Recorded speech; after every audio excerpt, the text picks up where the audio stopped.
Queridos hijos, aquí estamos nuevamente desde la distancia, pero con el corazón muy cerca de ustedes, para un discipulado de alto nivel y que incluye también a nuestra gente del discipulado explosivo. En esta oportunidad lo hemos llamado un discipulado apostólico. Le enviamos nuestros saludos, nuestros abrazos a todos los que hoy se han reunido para escuchar la palabra de su apóstol. Quiero saludarles, mis hermanos queridos, y enviarles bendiciones, decirles que los hemos extrañado muchísimo, pero que con el favor de Dios pronto podremos darnos un abrazo.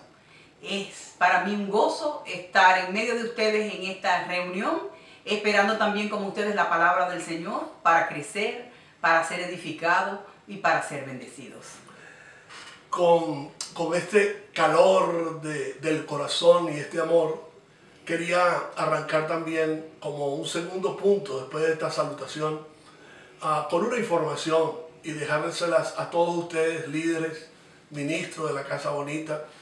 Y es que el estatus migratorio nuestro aquí en los Estados Unidos se logró con éxito. Ya tenemos nuestra residencia permanente de acá de los Estados Unidos, solo que se nos presenta un detalle para nosotros importantísimo, y es que mi pasaporte en la fecha de su vencimiento entró ya en esos últimos 6 meses para poder transitar con él, que se haría imposible salir de Venezuela si no tengo la prórroga del pasaporte. Por lo tanto, ya nosotros aplicamos para la prórroga del pasaporte y en cuestión de un mes, mes y medio, nos estarán llamando para esta prórroga, y desde ese momento nosotros fijaremos una fecha para tener el gran encuentro de los hijos de la casa con el Padre, con el apóstol Bexabé, con este servidor y con todos los que aman la Casa Bonita y todos los que aman a Genesaret. Hoy también quiero llevarles pues el mensaje apostólico y que este mensaje pueda llegar a todos. A lo mejor no asistirán o no asisten todos a este momento de enseñanza apostólica de este nivel. Sin embargo, vamos a tener esto grabado, y si es necesario pasárselos a aquellos, compartirlo con aquellos que hicieron lo posible por estar y no pudieron estar, también lo vamos a compartir. Hoy, inspirado pues por la oportunidad que nos dio el Señor a Bexa y a mí de asistir en Charlotte, en Carolina del Norte, a un congreso mundial de evangelización y discipulado, tuve la oportunidad de escuchar a un pastor de Suecia hablando de discipulado, y utilizó una palabra muy conocida por nosotros, aplicando ciertos detalles muy conocidos por nosotros, y yo aproveché el momento para sacarle punta a lo que él estaba diciendo y agregué otros detalles importantes a lo que nosotros conocemos con el discipulado que nosotros entrenamos, el que nosotros compartimos con ustedes. Quiero que sepan que nuestra línea de pensamiento y de predicación, el de Bexa y el mío, es el discipulado.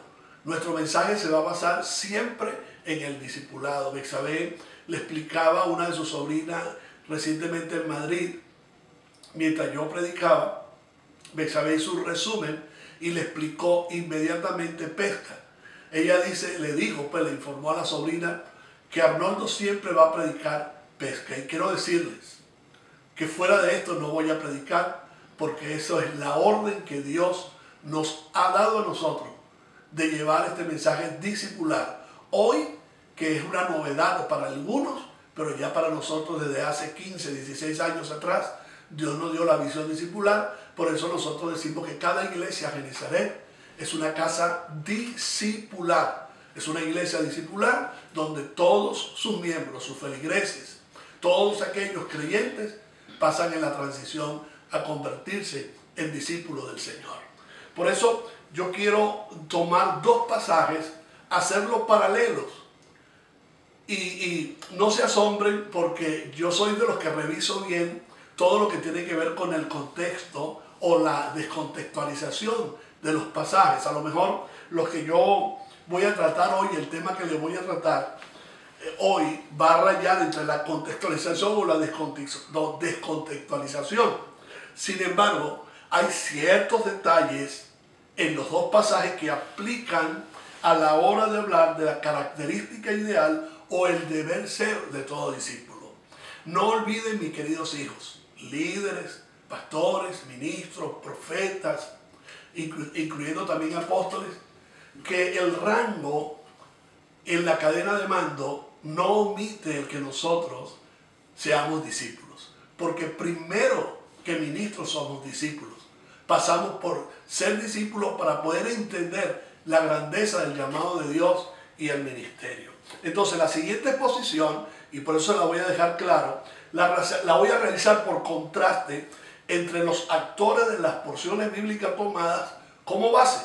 Les repito, he tomado dos bases bíblicas que parecen ciertamente que hay un paralelismo. Por eso allí hay cierta duda si está en el contexto o no está en el contexto. Además, aplicaré el método inductivo. Para los que no conocen el método inductivo consta de tres partes. Número 1, la observación. Número 2, la interpretación. Y número 3, la aplicación. De una u otra forma, dentro de lo que es la concepción de la hermenéutica, manejamos los círculos de interpretación.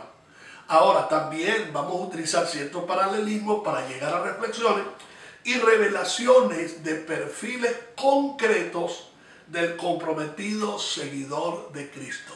Repito, del comprometido seguidor de Cristo. Como base en la observación, primero vamos a leer una parábola. Vamos a leer la parábola en Lucas 13, del 6 al 9. Y dice así: dijo también Jesús esta parábola. Tenía un hombre una higuera plantada en su viña, y vino a buscar fruto en ella, y no la halló.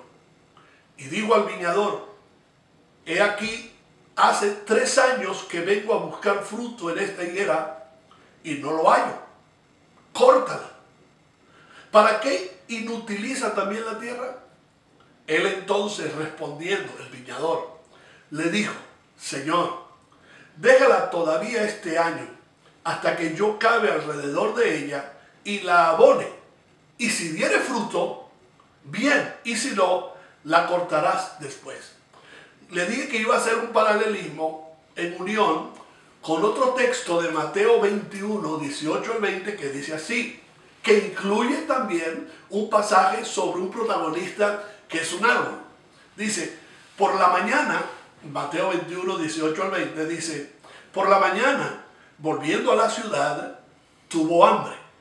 Y viendo una higuera cerca del camino, vino a ella y no halló nada en ella, sino hojas solamente.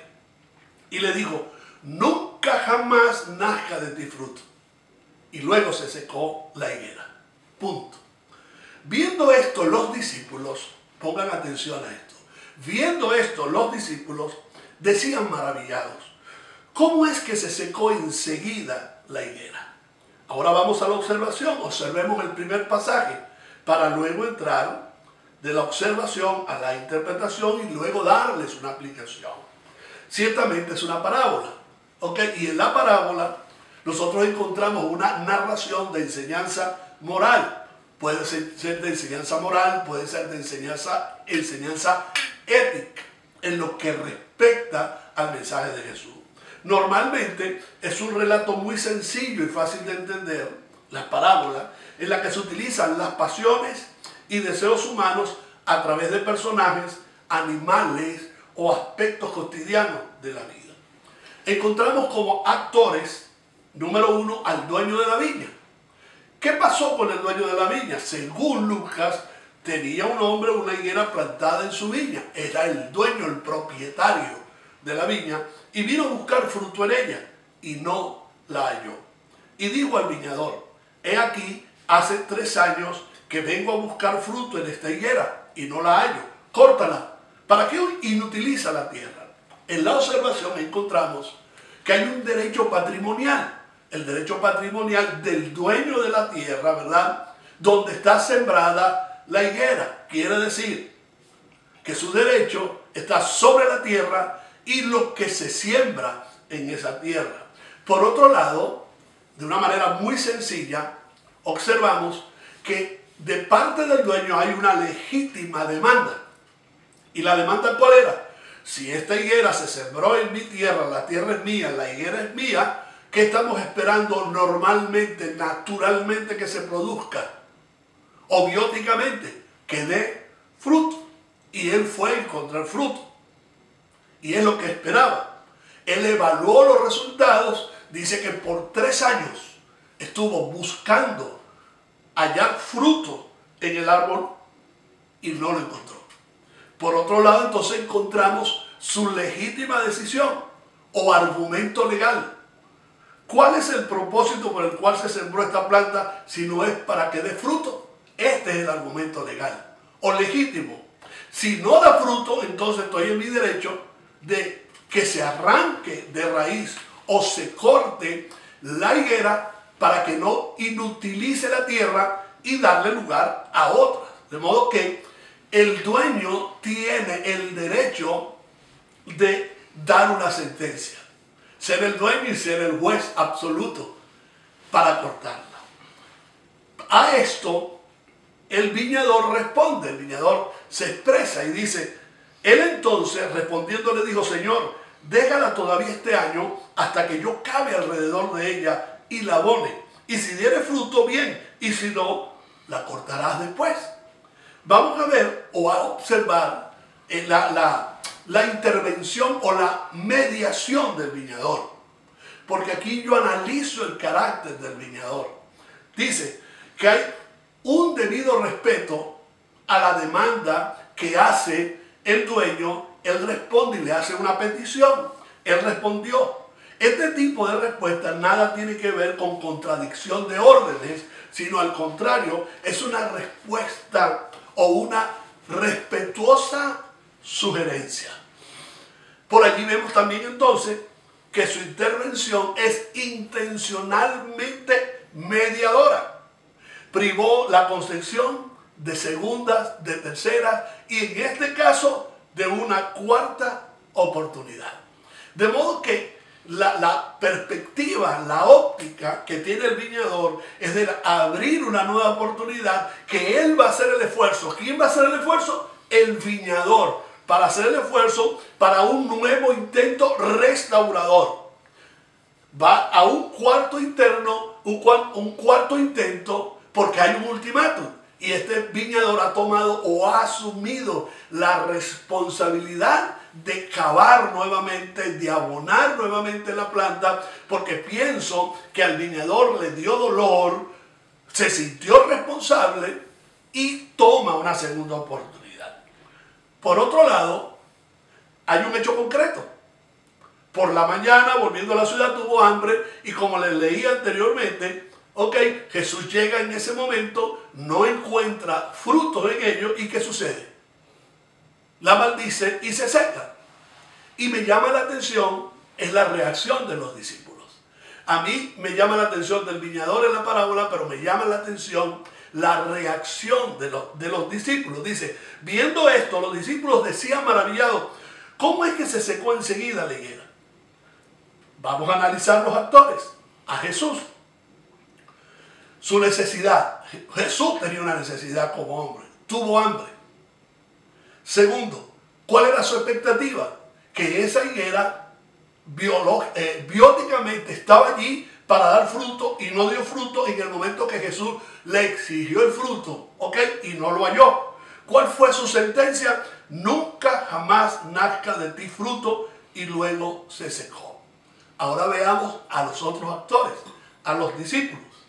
Viendo esto, los discípulos decían maravillados, ¿cómo es que se secó enseguida la higuera? Y aquí lo asombroso. ¿Cuáles eran las perspectivas de los discípulos? Dice, viendo esto, los discípulos quedaron maravillados. Es decir, sus impresiones y su respuesta inmediata era la de ver, observar, solamente ser observador. Enseguida se secó la higuera. Esa es la observación. Ahora, para la interpretación quiero hacer una comparación Y allí es donde está el mensaje.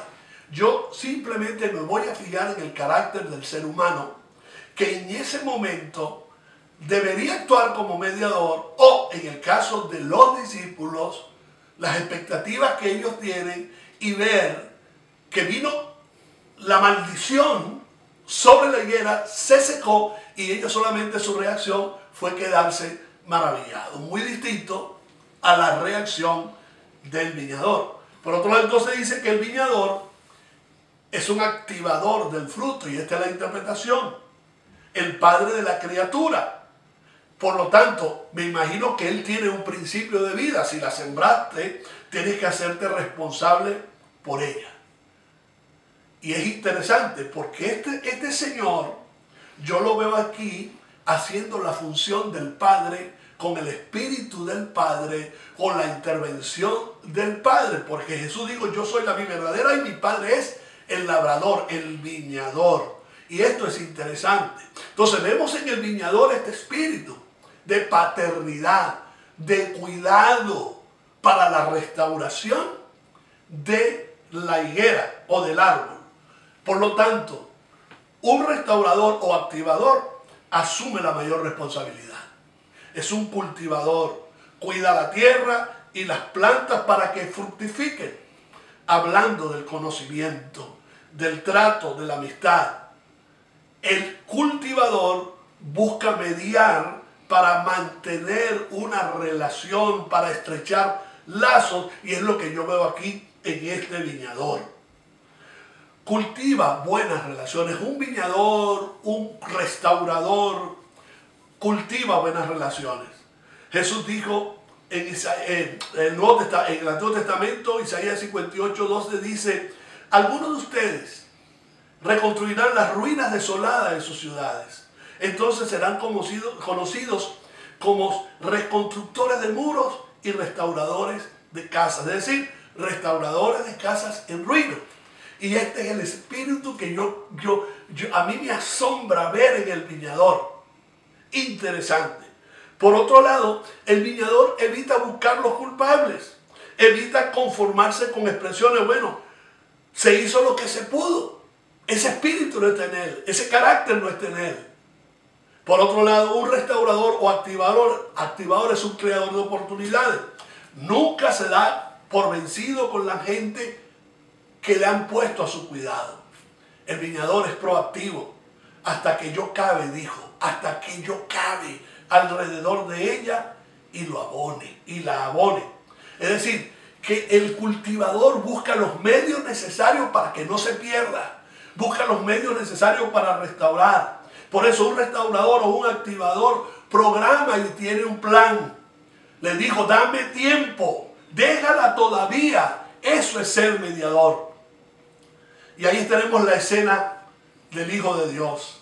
Por eso dice Hebreos 8:6, pero ahora a Jesús, nuestro sumo sacerdote, se le ha dado un ministerio que es muy superior al sacerdocio antiguo, porque Él es mediador a nuestro favor de un mejor pacto con Dios basado en promesas mejores. Ahora vemos aquí el carácter del Hijo en este mediador. El carácter del Hijo, el mediador de un nuevo pacto. Por otro lado, un restaurador o activador es un recuperador. Cree en los procesos de transformación para bien. No se da por vencido. Cree que la gente puede cambiar.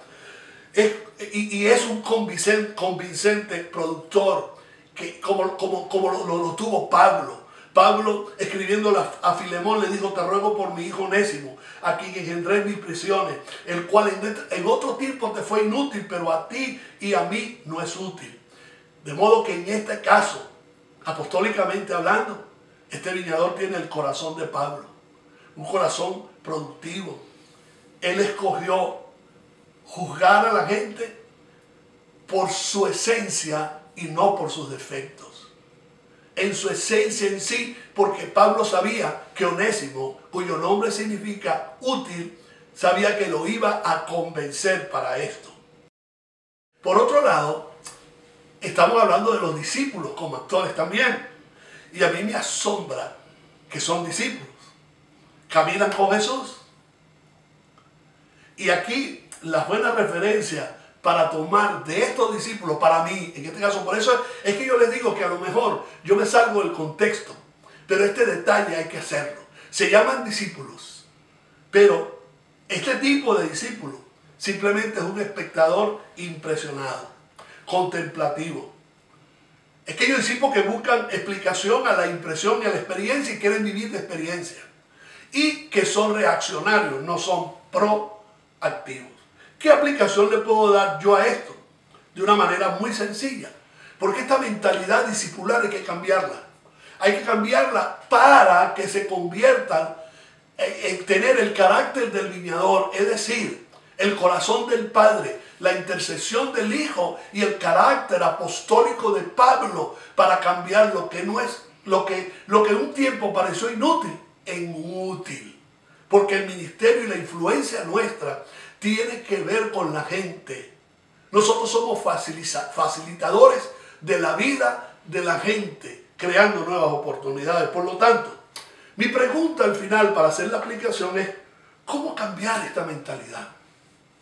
Esta mentalidad de discípulos simplemente contemplativos, que se llaman discípulos que dicen seguir a Cristo, por una mentalidad y un corazón como el viñador. Número uno, que discipulado significa cambiarle el curso de la vida a alguien. No importa por qué el curso la lleva, lo importante es cambiarle la vida. Número dos, el discipulado está centrado en lo que deberían ser los demás. Es un error pretender ser maestro de buen nombre en el discipulado, porque el más interesante es el discípulo, no el renombre del maestro. Por otro lado, en el discipulado, lo más importante es el discípulo, aunque éste esté destrozado o improductivo. Y esa es nuestra tarea, convertir las ruinas en edificios sanos, dándole oportunidad a la gente. Número 4, el discipulado consiste en el hacer de alguien que no había podido ser. Número 6, en el discipulado se entiende que la tarea con los discípulos es para crear patrones generacionales, de modo que para producir un discípulo efectivo se amerita de un esfuerzo convincente y constante del discipulador o mentor. Número 7, el discipulado es la herramienta consciente de una iglesia responsable, cuya misión es la de transformar la mentalidad del sistema para incubar la economía del reino de Dios, es decir, la cultura, y que se entienda que incubar es ponerse el ave sobre los huevos para calentarlo de forma que se desarrolle el embrión. Y ese de una u otra forma es el trabajo discipular. No es el reconocimiento del maestro, es el trabajo discipular. Iniciar, el discipulador debe iniciar el desarrollo de una tendencia o un movimiento social ante su plena manifestación. Eso se llama incubar águilas. Y nosotros vamos a incubar águilas. El discipulado es la singular estrategia de Cristo, el maestro de maestros. Enseñar el discipulado de Jesús está muy distante de ser un modelo humano. No trabajamos con modelos humanos, trabajamos con el modelo de Jesús. Por otro lado, y me la voy a jugar con este último tips. Si el aprendiz puesto en manos de un mentor fracasa en su aspiración a ser discípulo, entonces el discipulador, el viñador, tendrá que asumir la total responsabilidad del caso y ponerse a cavar y a abonar. Yo no le puse título a esto. Usted póngale el título y entienda que necesitamos tener, no sé si te llamas discípulo o llamamos a la gente discípulo, pero necesitamos tener el corazón del Padre. Necesitamos cavar, dar oportunidades.